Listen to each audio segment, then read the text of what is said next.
Desta, the floor is yours. Thank you so much. And it's an honor to be with our Excellencies, Ambassador Mahlet and Ambassador Arikana, someone who I consider a sister also on this journey on Pan-Africanism.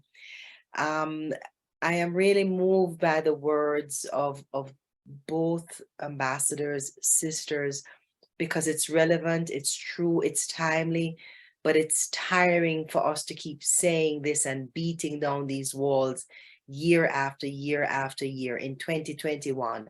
And so my proposal is a bit different. And I think the approach or the interventions I would like to make are on two different levels. One, the sisterhood itself. Having been a friend to Maureen, you mentioned Maureen Achieng and what Maureen went through, and also being a friend and a sister to Ambassador, Her Excellency, Dr. Arikana. And when you know someone close and you experience it, you feel it. It's a different thing than when you're reading about it and it's salacious and you want to get all the information. It's very painful, especially when you understand how committed African women are that enter these spheres. And I'll talk about the UN and the AU in the second part, because I think we're also talking about institutional reform that has to be addressed. But in the context of having strong, bright, switched on, ready women who are at the helm and then basically kick to the curb when they do their job. Because knowing Maureen, and I've worked with IOM, they were one of my clients when Maureen was here in Addis, and I am speaking to you from Addis Ababa, where we have a president who's a woman, President Sahale Work. So we have wonderful examples here in Ethiopia as well. But it was very painful. It was very painful to see someone make comments that I love Ethiopia, I love Africa, I'm an African, and this is why I'm speaking out. And the UN's response was to take her out of her space. So, as I said, two things, institutional and the sisterhood. We must be there. We must create a safe space for each other. The spaces that we find ourselves in, whether as ambassadors or advocates that are on the front line, we're vulnerable. We're vulnerable. And we do rely on our families, our loved ones, kith and kin, but certainly our sphere, because even our family doesn't understand what we do and why we do it. It's difficult.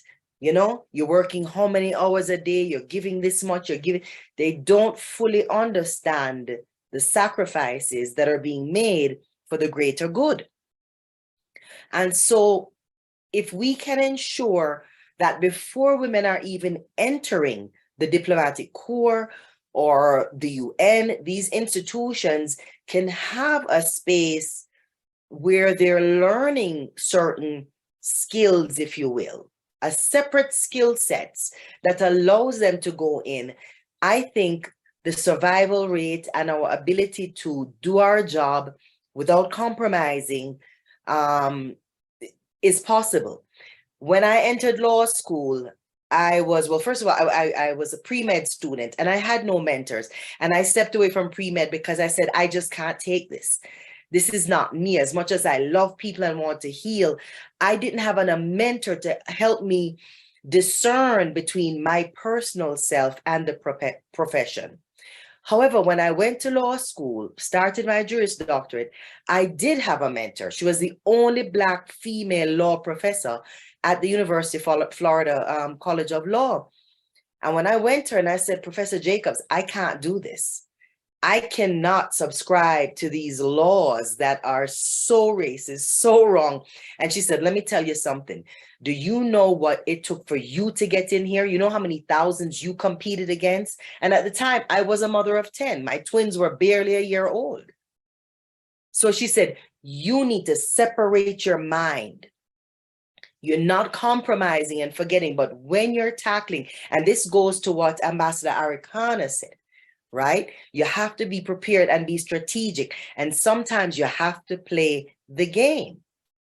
But who knows that? Most of the time we figure that out afterwards. Oh, if I had only put a comma here or a colon there or a quotation mark there, air quotes, you mean I could have flown under the radar? Who knew? Who knew? So again, where the sisters are concerned, and let me tell you something, we're strong, all right? What we have in our genetic makeup is something that European women don't have and never experienced. They were considered chattel and did not vote until the 1920s through the suffrage movement. We had centuries, millennia of experience ruling, legislating. This is who we were. This was our history. And so part of the restoration or the sisterhood is coming back to who we are as African women and not trying to claim other identities. And I know one of the things that has been creeping into Africa is this notion of feminism. We don't know about that. That really is not our narrative. Our narrative is trying to get back to our greatness.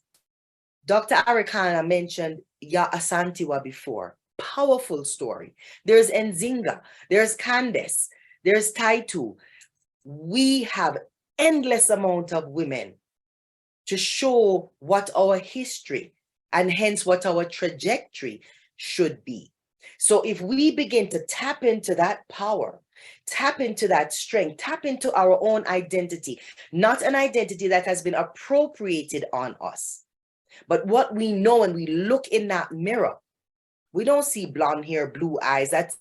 It's just not us. It's not our story. Hence, the approach and the strategies that we use when we get into these institutions are quite different. And very frankly, and I was just watching it today, I remember when I moved to America, it was quite different. You're coming from a small Black island into, it was New York in the 70s, quite white, quite racist. And I got into a lot of African-American books. And one of them was The Spook Who Sat by the Door, a story about, a fictional story about a CIA agent, a Black CIA agent, the only one allowed in. And he went in, Spook Who Sat by the Door, got all the knowledge, and then took it back into the streets to try to help empower his people based on that knowledge. So there are attributes and assets when we enter these institutions if we are civic minded and don't just necessarily want to maintain the status quo, especially a status quo that we cannot change so easily. But if we can pull the policies, the information, the insight, the strategies that they know and take it into the community and shape it accordingly, then we have a chance. Because very frankly, and I'm going to read you very briefly from 1963, this is what, 50, almost 60 years ago, a speech that His Majesty Emperor Haile Selassie made at the United Nations, okay, where he says the United Nations judgments have been and continue to be subject to frustration as individual member states have ignored its pronouncements and disregarded its recommendations. The organization's sinews have been weakened as member states have shirked their obligations to it. The authority of the organization has been mocked as individual member states have proceeded in violation of its commands to pursue their own aims and ends.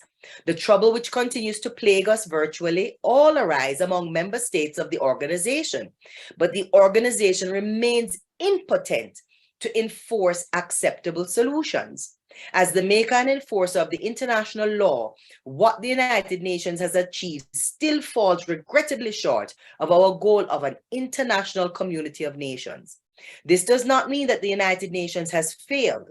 There is no single magic formula, no one simple step, no words, whether written into organization's charter or into a treaty between states, which can automatically guarantee us what we seek. So again, you know, we would be foolhardy to think that whether our sister Marine or anyone else that enters an institution that up to 60 years ago, the Majesty and the Emperor, Ethiopia is one of the founding members right, of the UN, coming through from the League of Nations where they had status. So 60 years ago, we're still looking at the UN. What else could we expect? What else could we expect? As a matter of fact, the Africa report, the UN descendants of African, African descendants UN organization or entity, if you will, not organization, did a report, a survey, June 2020, that found 52% out of the 2,857 who were interviewed spoke about racism, blatant racism. And in our case with women, we've got the abuse and the discrimination based on gender.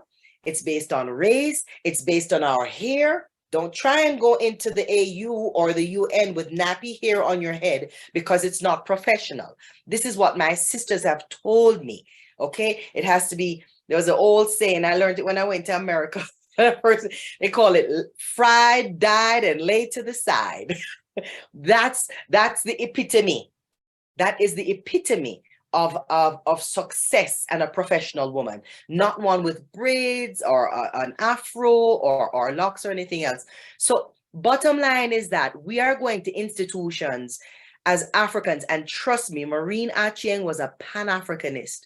Her approach, her concern, her serious attention to detail and her sensitivity was always based on, again, although serving a wider community within the context of UN, but when it came to Africa and particularly her work here in Ethiopia, great concern towards the women. The project that I worked with her on, as a matter of fact, we raised funds through the sale of arts for Ethiopian women who had returned from the Saudi countries. Many had faced horrible, morbid types of abuse, physical and otherwise.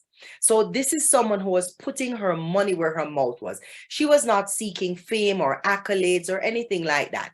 And sadly was naive to think that her job wouldn't be threatened, because guess what? You're a lifer.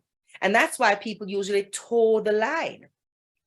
So if we are here to help strengthen our sisters, be it our illustrious ambassador Arikana, which I'm going to get to that next, but if we can be there for our sisters as they go through this, to let them know they're not alone, that we don't continue to ostracize them, that means something, because there is life. And as Bob Marley sings, it's no woman, no cry. Now, where my ambassador Arikana is concerned, she's a healer. Dr. Harikana, I met her as a healer, although she was doing heavy work regarding the diaspora, health initiative. I knew her as a healer. And she went in with that frame of mind into the AU to try to heal the relationship with the African diaspora, right? And the continent. And they were not ready. They were not ready, but nothing happens serendipitously. It's not that way. I believe that everything was in divine order, and the role in which our ambassador plays right now with the African Diaspora Development Initiative and other work that she's doing, it could not have happened if that sequence of events had not occurred, very frankly, my opinion.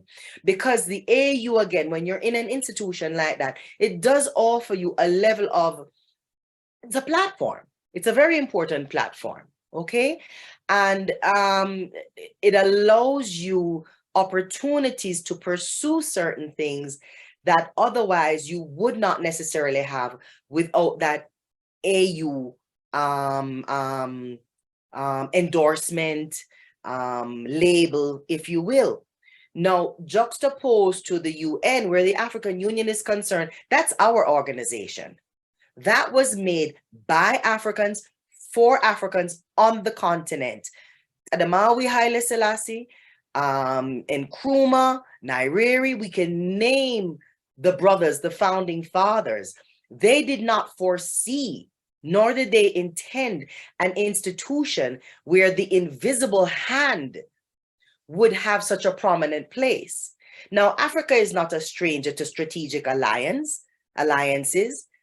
We're not a stranger to partners. You know, we understand all of this. If you go back, anthropologists will show you, and archaeologists, we've been trading for millennia with China, India, etc. So we're not strangers to foreign relations and foreign interest even being here. But when we don't defend what is ours, then shame on us, because what will happen to our children, our grandchildren? What will happen to the next generation? And sadly, it is the voice of the woman that is more concerned with these things. And that's just natural. We're mothers, we're nurturers, you know? And so I do believe that where the African Union is concerned, I will never give up on it. It's frustrating. And like even in our families, you have those moments, right? Where it's so much frustration and you're trying to get through and you're trying to make a way, but we can't give up on it. We have to agitate, as Frederick Douglass said, until the change becomes real. This is our responsibility and our duty. You know, sometimes they say women are nagging. We nag. I'm calling it agitation. I'm calling it agitation for positive change, for productive change, because where we are now in the 21st century, our children are looking at us and scratching their heads. You know, where are we now? And it's so ironic that it took COVID to let the African continent wake up to some degree and realize we're on our own. We have to figure this out. Not even the wealthiest could have boarded a plane to normally go to Paris to visit his, you know, his cardiologist, or go to London to visit his, you know, neurologist or whatever it is. Everything we had to do for ourselves. And if you recall, the media had it that, oh, this is it. By March, I think they said half of Africa was going to be wiped out. April, they were down to maybe 25%. By May, you didn't hear about Africa anymore in the news in relation to COVID. Okay, so where we are now is really looking at African solutions to African problems, just as we did where the peace treaty was concerned. And again, we do have to hand it to the African Union for the role that they played within all of this, right? Africa banded together. Well, it's the same thing with our sisters. Africa has to band together, and we have to remind our brothers and sisters, even ourselves, who we are, what flows through our genes, our DNA, our genetic memory, and where our spiritual compass should be leading us in terms of how we strengthen one another, because women are at the forefront and have always been at the forefront. And we cannot allow a Eurocentric recent narrative that just popped up a couple hundred years ago compared to our existence and what we've been doing in Timbuktu, right? In Zimbabwe, you know, you look at our ancient contributions to the sciences, to the maths, education, you name it. It's time to reclaim who we are. We don't have to invent nothing new. We can tweak it. But let's reclaim our identity. And one of them is an important sisterhood where we don't leave each other out to dry. So for those few words, I thank you so much.